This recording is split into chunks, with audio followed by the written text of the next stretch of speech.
Aqui estamos, meus amigos de estudos, para a leitura do último capítulo desta obra que nos encantou e que nos ensinou tanto. Eustáquio, 15 séculos de uma trajetória. Obra organizada por Abel Glasser, sob orientação do espírito de Caibar Schutel. Capítulo 58. O reforço da fé, consagrando a trajetória.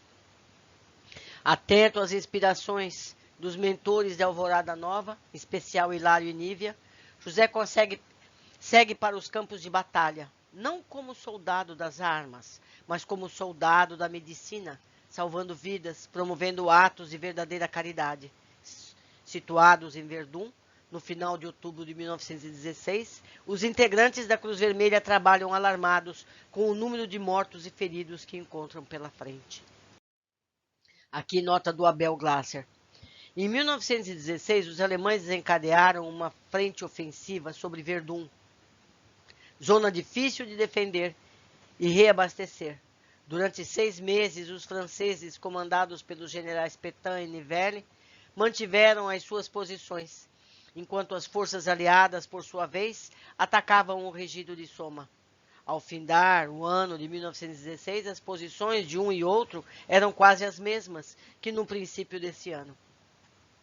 Continuando, enquanto busca manter a tranquilidade de seu grupo, dando-lhe sempre esperanças de um final para a Grande Guerra, que toma conta da Europa, o médico continua sintonizado com o plano espiritual, realizado sempre que possível, reuniões espíritas em sua tenda no acampamento.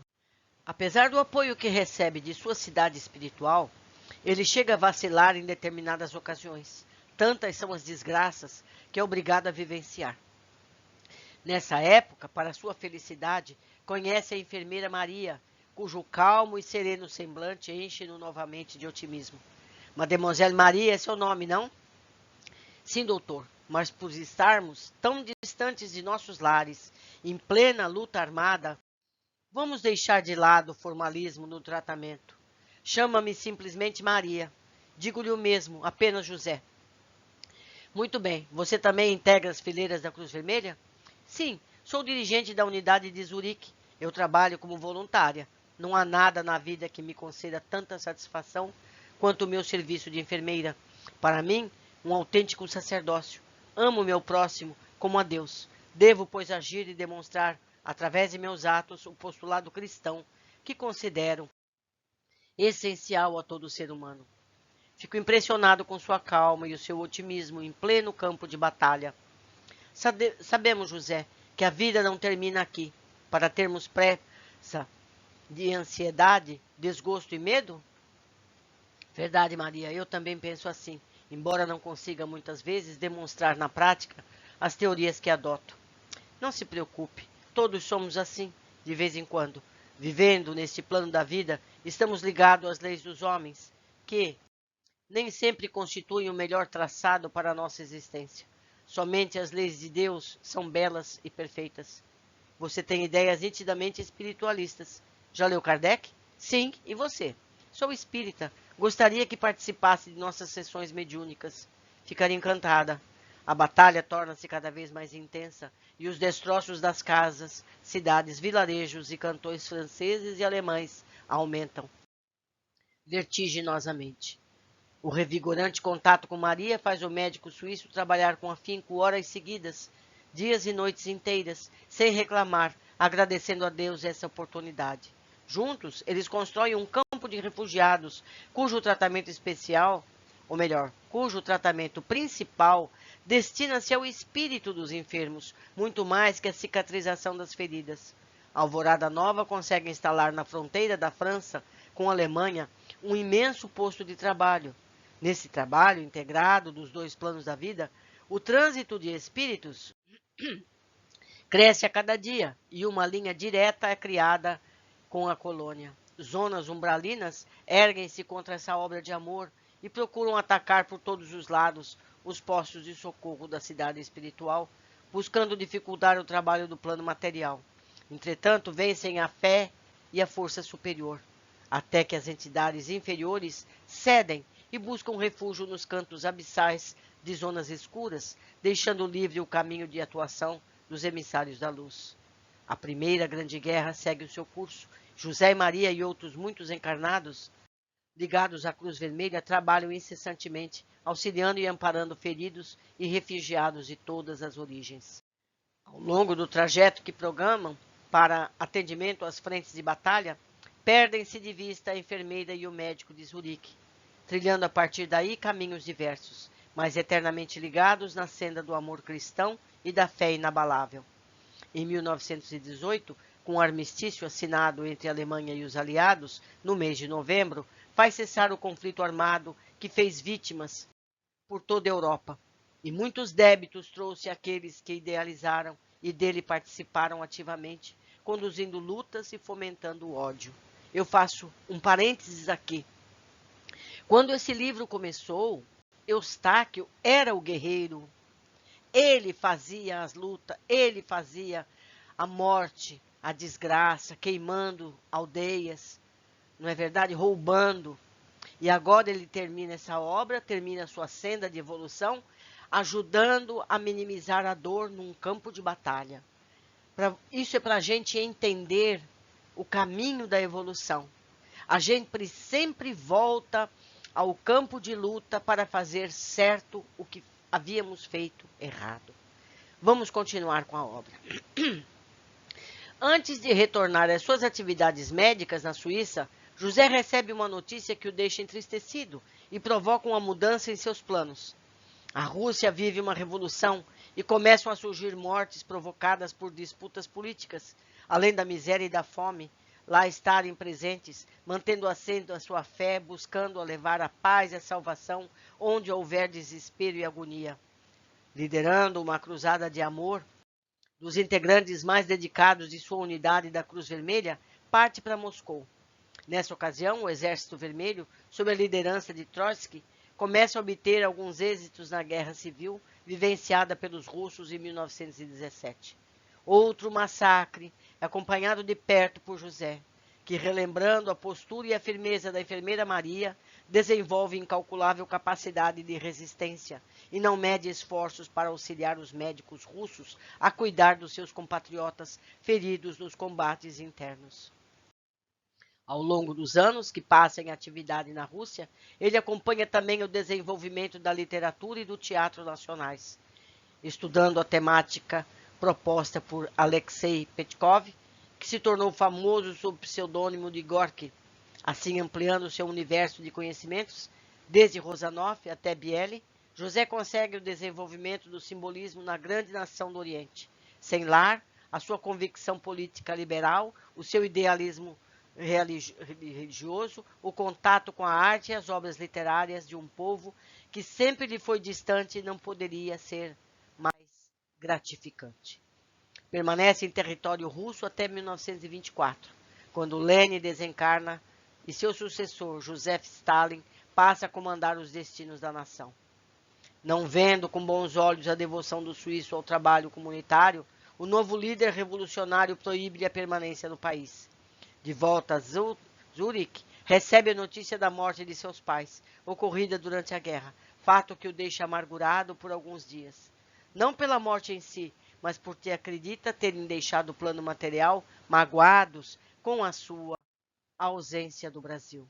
Somente se acalma quando, em sessão mediúnica realizada em sua casa, obtém uma confirmação por parte dos mentores que o acompanham do feliz retorno de seus genitores à Alvorada Nova, sem ressentimentos e confiantes no seu trabalho como médico e espírita.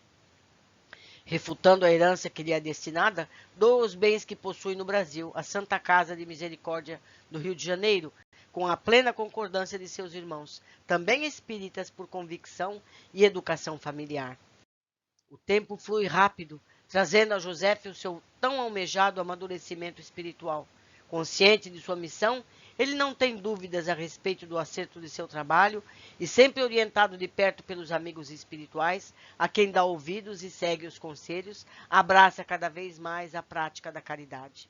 Em face de sua posição como médico dos pobres na cidade de Zurique, começam a surgir-lhe à frente, passando por seus cuidados, inúmeros adversários do pretérito. Eram como doentes ora como companheiros de atividade. Os resgates, em face ao seu procedimento cristão, vão naturalmente acontecendo. A distribuição espontânea do amor e do cultivo da fraternidade representam atos positivos que somente retornos benéficos são capazes de proporcionar. A Segunda Grande Guerra avizinha-se no cenário mundial.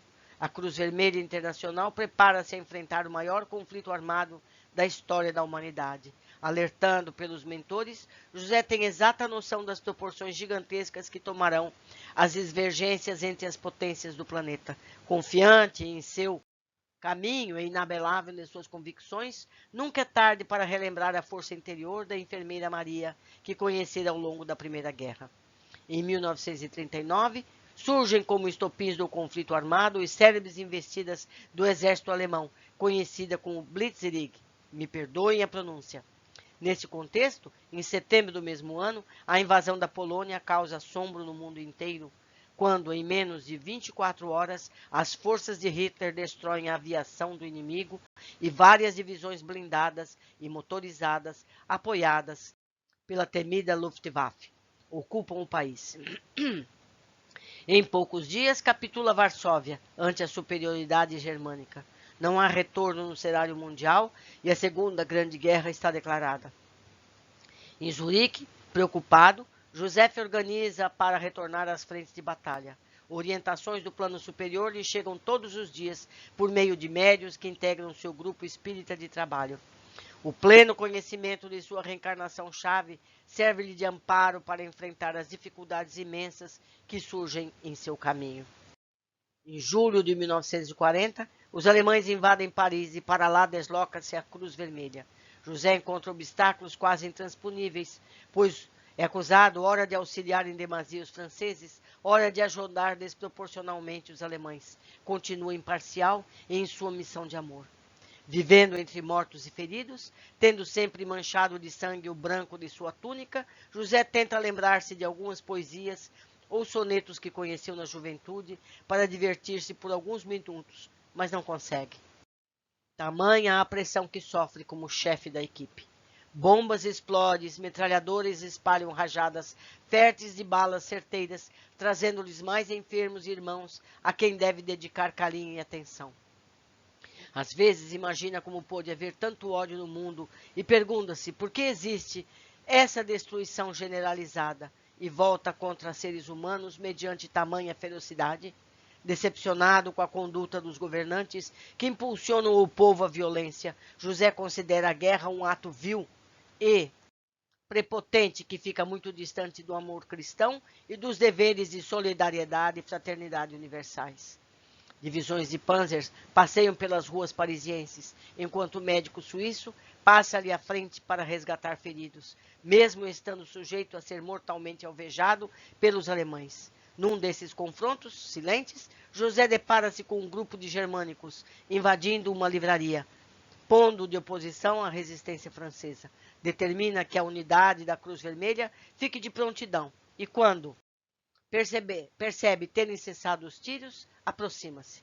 Subitamente, uma mão forte segura-o pelo colarinho da túnica e detém sua trajetória.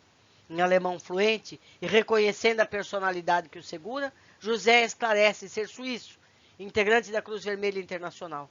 O general Reis Guderian, que o mantém preso, quase impede o seu trabalho em Salvador, não fosse a interferência de emissários do alto, que acalmam o espírito do militar e fazem-no, através de boas inspirações, deixar o médico exercer a sua atividade. Resistindo a tudo, José vai construindo o seu caminhar regenerativo, pronto a lutar sempre pelo seu ideal de distribuição de amor acima de tudo e de quaisquer dificuldades que lhe surjam à frente. A sua única insatisfação ainda persiste em não conseguir recordar-se dos belos sonetos shakespearianos que tanto o acalentavam na época da faculdade. A batalha estende-se pelo resto do mundo e a unidade médica de Zurique fixa seu ponto principal de atuação na capital francesa, ocupada pelos nazistas e sob constante guerrilha da resistência local. Passam-se os anos e José sente definhar a sua energia, enquanto constata que seu âmago, a passagem por seus cuidados de muitos seres humanos que de uma forma ou de outra a ele foram ligados no passado. Dedica-lhes todo o amor que é capaz de sentir e ora a Deus, com insistência, rogando por força e saúde, a fim de acompanhar a dor dos seus enfermos até o encerramento do conflito. O coração palpita descompassado, a taquicardia ronda a sua tranquilidade, a depressão do seu sistema nervoso, apesar de combatida com firmeza pelo seu espírito, aumenta gradativamente, alimentando-se mal, dormindo pouco, extenua o seu corpo físico. Em junho de 1944, as tropas aliadas desembarcam na Normandia e a esperança da França reacende outra vez. Acirram-se os combates na capital do país e os trabalhos da equipe de Zurique aumentam vertiginosamente. Em meados desse ano, José recebe um importante chamado de outra unidade da Cruz Vermelha, sediada no leste da Alemanha, pedindo ajuda para algumas cirurgias que deveriam ser feitas num dos campos de concentração mantidos pelos nazistas, em face do avanço das tropas russas. Muitos médicos alemães deixaram o seu posto e os prisioneiros morriam um a um por falta de assistência. Desaconselhado, com insistência pelos colegas, o suíço refuta os conselhos, clamando por seu resguardo, especialmente em seu estado debilitado de saúde, partindo para o local onde deveria prestar socorro. Enquanto está afastado de Paris, os aliados marcham em direção à capital e, em agosto, pouco depois da partida de José, libertam a França do jugo nazista, restaurando a relativa paz em solo francês. Retornando da Alemanha, no início de 1945, trazendo consigo um princípio de pneumonia e o horror das impressões que colheu no campo de prisioneiros, onde prestou atendimento médico, ele refugia-se outra vez em sua atividade médica. O exército aliado avança sobre o Reno, enquanto os soviéticos, no mês de abril, invadem Berlim, a um passo do final da Guerra Sangrenta, que envolve por anos a Europa e o resto do mundo. José resolve voltar a Zurique para retomar a sua atividade no instituto do seu pequeno hospital. Enquanto os alemães se rendem às forças aliadas, a Suíça revê, após anos de ausência, o brasileiro suíço, que se tornou seu filho dileto. Amigos recebem-no com entusiasmo e contam-lhe as novidades. Antigos pacientes buscam notícias do médico incansável que expôs a própria vida no campo de batalha. Enfim, alguns meses são necessários para a reorganização de seus afazeres. Fim do conflito que abalou o globo, ainda doente com sérios problemas cardíacos, José é aconselhado por seus colegas, e em especial por seu médico particular, a deixar o exercício da medicina por algum tempo. Caso não o faça, poderá sofrer um ataque cardíaco fatal a qualquer instante. Cedendo às pressões, ele parte para uma viagem de recuperação. A outro não é o seu pessoal objetivo, senão rever, antes de seu desencarne, a bela região alpina da Baviera, onde sempre vivenciou doces emoções. Um lindo e exuberante dia nasce magnetizante, encantando o vale nevado onde José repousava. Um frio intenso corta a região, enquanto o médico sai para uma caminhada antes do almoço, tendo por companhia os atrevidos pássaros que voam desafiando a baixa temperatura.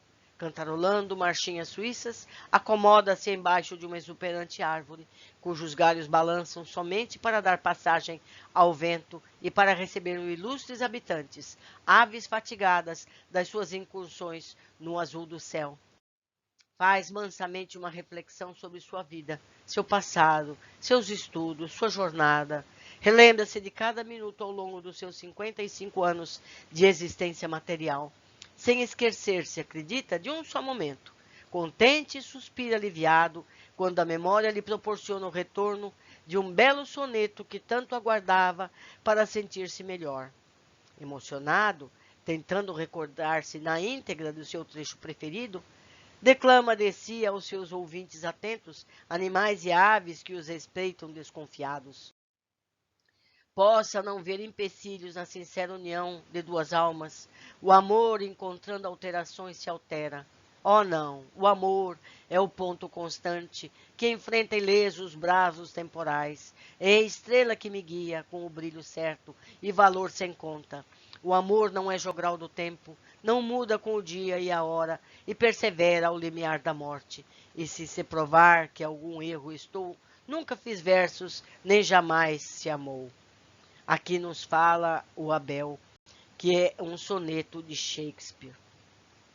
Em algum lugar, sente que possui alguém esperando o seu retorno. Sabe que o amor universal une espíritos afins e guia a esperança dos viajantes na estrada cristã. Percebe ser feliz.